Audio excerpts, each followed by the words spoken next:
Hey fish friends, today we're at Aqualife Aquarium in Rockland, California. This store is known for their discus. They've got some phenomenal discus. How do I know? Well, I actually already peeked in there and looked at them. But the reason why we're here is we want to find some fish and get some ideas for a 20-gallon aquarium. You might have saw that last video, which we'll put a link up here, where Matt had that aquarium, that 20-gallon aquarium that was not doing well. So maybe this will give them some stocking ideas. So let's go on in and check it out. Zenzo. Hi Zenzo, I'm Linda. Nice to meet you. Nice to meet you. So tell me a little bit about your store. Well, Aqualife has been in business for 30 years. Wow, okay. And we've been at this location for 5 years. Our previous location for over 20. It's a big store. It is. Yeah. Yeah, it's 4,500 square feet of pure aquatics. Right. We are the North American distributor for a world champion breeder called Discus in Malaysia. Okay. And so every 6 to 8 weeks we order in about 500 new discus. And we quarantine them for 2 weeks, and then we ship them all over the United States, Puerto Rico, Mexico. Wow, okay. But the people that are in Northern California are lucky enough to come in and pick them out themselves. First dibs, yeah. It's amazing. My husband and I, that's our specialty. Okay. But the rest of the store, we have great staff, and they all have their own niches, and so we have a great reef selection, saltwater fish, freshwater fish. All right. Yeah, we'll look around, and I'm gonna be envious of your discus, and we're gonna look at some of the other community fish. So, okay, well, welcome in. Thank you. We appreciate you coming by. Thanks. All right. As you can see, they have some amazing discus here. They're huge. There's a very, very large discus. I'm not a big discus keeper, but definitely if I were, this would be some place for me to visit and consider getting some large discus. All right, well, we're looking for some fish that can go in Matt's 20-gallon. Now, I don't know if he's gonna get any of these, but we're gonna give some ideas. And we're only gonna talk about fish because we talked about snails in that video, we talked about shrimp. He needs a cleanup crew, but let's talk about fish. And the first one I wanna talk about is one that I think he might be interested in, and that's gonna be the pea puffer. So the great thing about pea puffers is they are small. When we talk about pea, we're thinking about a green pea. So they stay very small.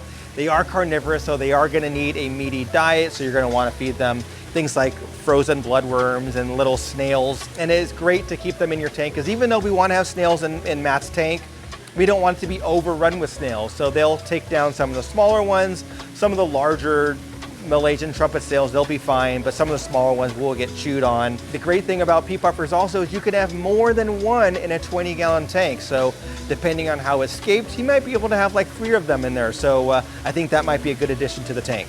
So another fish that I think might be good in Matt's tank are pencil fish.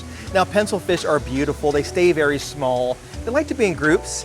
But the other nice thing about the pencil fish is they kind of occupy that higher level of the aquarium. So oftentimes they'll kind of stay at like an angle. So you'll see them kind of all angled like so in the aquarium, kind of like a pencil, I guess. But they are kind of fun to keep, especially if you want to have a tank with some dimension where you have fish on the bottom, fish in the mid-level, and fish on top. Pencil fish would be a good addition. So yeah, I think Matt does like these. I'm not sure, but it would be an interesting fish to have in the 20-gallon tank. And people that keep these love them. So it's a great thing to consider if you are looking for a fish for your 20. Now, another fish that Matt might want to consider is the rice fish. Now, rice fish actually don't need heaters. So the tank that he has set up right now is not heated. They took the heater out because it's just plants. So if they decided to go with the cooler water setup, they could have some rice fish in there and have some invertebrates, and it would do just fine. And they are really beautiful. They're fun to spawn. You can make like a little spawning mop. Dean Master Breeders made some videos on the Aquarium Co-op channel talking about how to build the spawning mops for the rice fish. But they are quite popular. They're kind of gaining more popularity in the United States. They're very popular in other countries, specifically Japan. But it is a growing niche, I should say. There's even like rice fish clubs now. So it might be some fun fish to keep in your 20-gallon and kind of get ahead and introduce some rice fish to other people in your area. Now, another fish that I want to talk about is actually kind of a group of fish, but here we're going to talk about one specifically, and that's barbs. So here we have some gold barbs. They're beautiful. They don't get much larger than about 3 inches. They want to be in a school of at least 3 or 4 or 5, so don't just get 1 or 2. And because they have that really brilliant gold coloration, they can stand out very well like in a planted tank. But a lot of people kind of sleep on barbs. They kind of forget that barbs are out there besides just some of the common ones like the tiger barbs. But I think that barbs are kind of an underrated fish and do really well in many aquariums. So gold barbs is something that I would consider for a 20-gallon tank. And I think they would look really good with that kind of planted background and mixing with some of the other colors in a fish tank. Now, as you can see, there's a bunch of boxes back here. That's because this place ships fish, so just keep that in mind. So the last fish I want to talk about is going to be a group again, and that's Corydoras. So we're talking about a 20-gallon tank. We talked about pencilfish up top. We talked about maybe some other fish that could be in mid-water, for example, like the rice fish or the gold barbs. I guess the rice fish would be if there's cooler water. But now we want to have something that's down on the bottom, that's going to be cleaning up all the food that makes it down that isn't eaten in the water column. So we want to look at some Corydora. Now here there's several different varieties. There's green Aeneas, there's Schwartz, there's Sturbai. Getting Corydora is great. Again, this is a schooling fish, so you want to have a group of them. 4, 5, 6 or more. If you get some small ones, some dwarf Corydora, they don't have a very heavy bioload. And as long as you have the right kind of substrate, they'll do just fine. And they're very enjoyable to kind of watch swimming around, chasing each other, kind of going back and forth. Adds a lot of activity to the tank. And because you have that kind of back and forth with them, sometimes it makes other fish feel safer.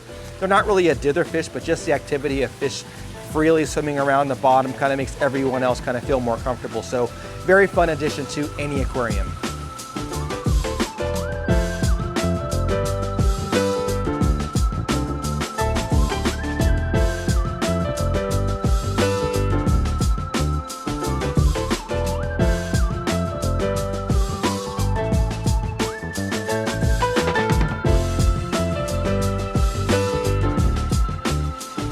Okay, so hopefully we gave you some good ideas on some different fish that you might want to consider for a 20-gallon aquarium. And if you're in this area, if you're in Northern California and you're really into discus, you want to check out this store. And they do ship nationwide throughout the United States and Mexico and Puerto Rico. So I'll be sure to put a link down below with their information in case you want to reach out and order some online and get some of these amazing discus. But yeah, anyway, thanks for watching. If you want to learn more about some different stocking ideas, watch this video right here.